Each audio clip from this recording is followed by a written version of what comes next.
நம்ம காக்கு கஞ்சி principal music வாசிச்சுட்டு இருக்க உத்தாகமே டான்ஸ் ஆடிட்டு இருப்பாங்க. இது என்ன டான்ஸ்னா கேர்ஸ் டெக்னிக்ங்க, சோலோ ப்ரோகிபிஷன். இதன் மூலமா நம்ம கோஜோக்கு 200 மடங்கு சக்தி அதிகமாக கொடுக்கலாம். அந்த கேர்ஸ் டெக்னிக் டான்ஸ் ஆடி முடிச்சு நம்ம கோஜோக்கு பவர் கொடுக்க நம்ம கோஜோ இப்போ செம்ம பவர், சும்மா பூஸ்ட் ஏற்றி விட்ட மாதிரி இருக்காரு. உடனே அந்த பேரியர் எடுத்துட்டு ஹாலோ பர்பிள்னு சொல்லிட்டு அட்டாக் பண்ணுவார் பாருங்க. இதை சுகுணா எதிர்பார்க்கவே இல்லை. ஏன்னா அந்த பேரியருக்குள்ள என்ன ஆச்சுன்னு சுகுணாக்கு தெரியல. பேரியர் இருந்தது மட்டும் தான் தெரிஞ்சுது. அந்த பேரியர் எடுத்த உடனே ஹாலோ பர்பிள் போட்ட உடனே அங்க பாருங்க சர்வ நாசமாயிட்டு இருக்கும் இடமே. அதை கணிக்க முடியாத நம்ம சுகுணா அதை அப்படியே டாஜ் பண்ண ட்ரை பண்ணிட்டு இருப்பாரு பாருங்க. டாஜ் பண்ணதுல என்ன ஆகும், சுகுணாக்கு ஒரு கை ஃபுல்லா டேமேஜ் ஆயிரும். அதை பார்த்துட்டு நம்ம கோஜோ கீழே இறங்கி வந்துட்டு, என்னடா சுகுணா சண்டை கூப்பிட்டியே போடலாமா, இன்னைக்கு தான் டிசம்பர் 24 அப்படின்னு சொல்லிட்டு கிண்டல் பண்ணிட்டு இருக்க. அவனும் அவ்வளோதானே சண்டை போட்டுட்டா போச்சு அப்படின்னு சொல்லிட்டு 2 பேர் நேருக்கு நேரம் நிற்பாங்க.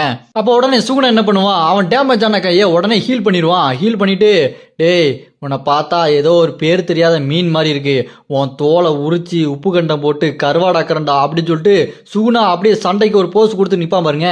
அதை பார்த்துட்டு நம்ம கோஜவும் அவ்வளோதானே, நான் மெகுமியை பற்றி தான் யோசிக்கிறேன், உன்னை போட்டு தள்ளுனா மெகுமி இறந்துருவான் இல்லையா, இருந்தாலும் அதை அப்புறம் பார்த்துக்கலாம், முதல்ல ஒன்றை போட்டு தள்ளுறா அப்படின்னு சொல்லிட்டு நம்ம கோஜோ அவனை மாதிரியே சுகுணா மாதிரியே போஸ் கொடுத்து நிற்க. அதை பார்த்துட்டு சுகுணா, டே இதையுமாடா காப்பி பண்ணுவேன் காப்பி கேட் அப்படின்னு சொல்லிட்டு சண்டை ஆரம்பிக்க. 2 பேரும் பயங்கரமாக சண்டை போடுவாங்க பாருங்க. அப்போ நம்ம கோஜோ சும்மா ஸ்டைலாக படுத்துக்கிட்டு சுகுணா அடிச்சு பறக்க விடுவாரு. அவன் பில்டிங்லாம் உடச்சிட்டு பறந்து போயிட்டு இருப்பான். அந்த பில்டிங்லாம் ஏதோ பண்ணு மாதிரி பிச்சு பறந்துட்டு இருக்கும். நம்ம கோஜோ அந்த பில்டிங் மேலே ஓடுவார் பாருங்க. அந்த பில்டிங்கே நொறுங்கும். அந்த காலுக்கு ஃபோக்கஸ் வைப்பாங்க பாருங்க, மாசா இருக்கும். டக்குன்னு நம்ம கோஜோ அப்படியே வானத்துல மிதந்துட்டு அவனை அப்படியே பில்டிங்கோட அப்படி தனியா தூக்கி இன்னொரு பில்டிங்ல சேர்த்து அப்புவார் பாருங்க. அந்த பில்டிங் போய் மோதும் போது சுகுணா அதுல இருந்து டாஜ் பண்ணி ஜம்ப் பண்ணி கீழே வந்து கிட்டு அங்கிருந்து ஓடிட்டு இருப்பான். அங்கிருந்து ஓடிட்டு நம்ம கோஜோ பார்த்து டிஸ்மேட்னு சொல்லிட்டு சுகுணா அட்டாக் பண்ண. அதுல இருந்து நம்ம கோஜோ டாஜ் பண்ணோன்னு சும்மா பறந்து போய் நம்ம கோஜோவை குத்துவான் பாருங்க. நம்ம கோஜோக்கு முன்னாடி தான் அந்த இன்ஃபினிட்டி இருக்கு பாருங்க, அதுல அப்படியே ஓங்கி குத்துவான். டக்குன்னு பார்த்தா இன்ஃபினிட்டி அப்படியே உடஞ்சி நம்ம கோஜோவை குத்திடுவான். இது இன்ஃபினிட்டி உடஞ்சுதா இல்லை நம்ம கோஜோவை இன்ஃபினிட்டியை எடுத்து விட்டாரான்னு தெரியல. அந்த குத்து விட்டோன்னே நம்ம கோஜோ அப்படியே பறந்து பில்டிங்குள்ள போயிட்டு இருப்பாரு.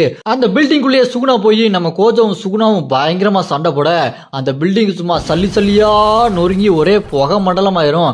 அதுக்குள்ள இருந்து நம்ம கோஜோவும் சுகுணாவும் நடந்து வந்துட்டு இருப்பாங்க. சண்டையை பார்த்தா அயன்மேனுக்கு ஹல்குக்கு நடந்த அந்த பில்டிங்லாம் எப்படி நொறுங்குச்சு அதே மாதிரி ஆயிரும், ஒரே புழுதியா இருக்கும். அதுல இருந்து வந்தோடனே நம்ம கோஜோ சுகுணா பார்த்துட்டு, டேய் இந்த பில்டிங் ஒன்னால தான் உடஞ்சது, ஒழுங்கா காசு கொடுத்தணும் தெரியா அப்படின்னு சொல்லிட்டு இருக்க. அது கேட்டு சுகுணாவோ, நான்லாம் கொடுக்க முடியாது போடா அப்படின்னு சொல்லிட்டு சுகுணா சொல்லிட்டு இருப்பான்.